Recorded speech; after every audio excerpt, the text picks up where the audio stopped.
আমি যে রাস্তাটিতে হাঁটছি ধারণা করা হয় এই রাস্তাটি আজ থেকে প্রায় 650 বছর আগে নির্মিত হয়েছে।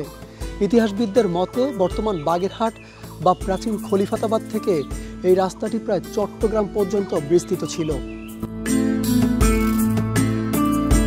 ভাবুন তো, আজ থেকে 650 বছর আগে সেনা সমর্থন নিয়ে এই রাস্তায় হাঁটতেন স্বয়ং খান জাহান। ধর্মপ্রচারক সাধক খান জাহান তার অনুসারীদের নিয়ে যাতায়াত করতেন এই রাস্তা দিয়ে। শুধু কি রাস্তা, সুসজ্জিত পরিকল্পিত এই খলিফাতাবাদ নগরীতে নির্মাণ করা হয়েছিল এ ধরনের কালভার্ট ও ব্রিজ, যার কয়েকটি এখন পর্যন্ত অক্ষত অবস্থাতেই রয়েছে।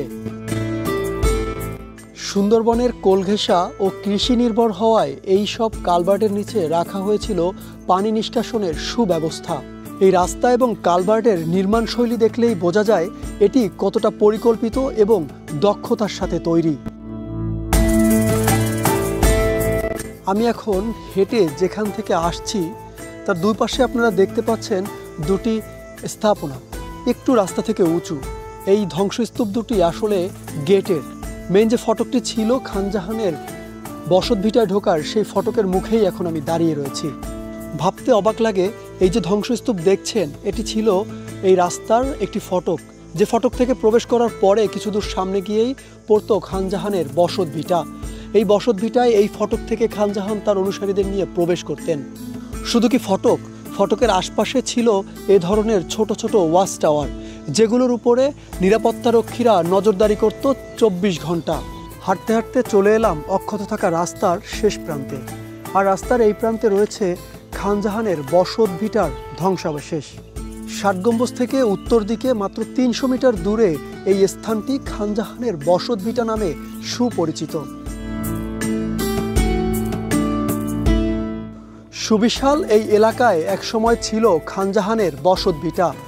এই এলাকায় খনন করে এ ধরনের ওয়াল এবং নানান তৈজসপত্রর সন্ধান মিলেছে, যেগুলো এখন সংরক্ষিত রয়েছে বাগেরহাট জেলা জাদুঘরে। প্রত্নতত্ত্ব অধিদপ্তরের খনন শেষে দৃশ্যমান হয়েছে এই কামরা এবং এই সিঁড়ি, যেটি দেখে ধারণা করা যায় তখনকার সময়ের নির্মাণ শৈলী। এতক্ষণ আমরা ঘুরে দেখলাম খান জাহানের নির্মিত প্রায় 650 বছর আগের রাস্তা, কালভার্ট, গেট এবং খান জাহানের বসতভিটা, যেগুলো দেখে ধারণা করা যায় তৎকালীন সময়ে সুসজ্জিত ছিল খলিফাতাবাদ, যা বর্তমান বাগেরহাট।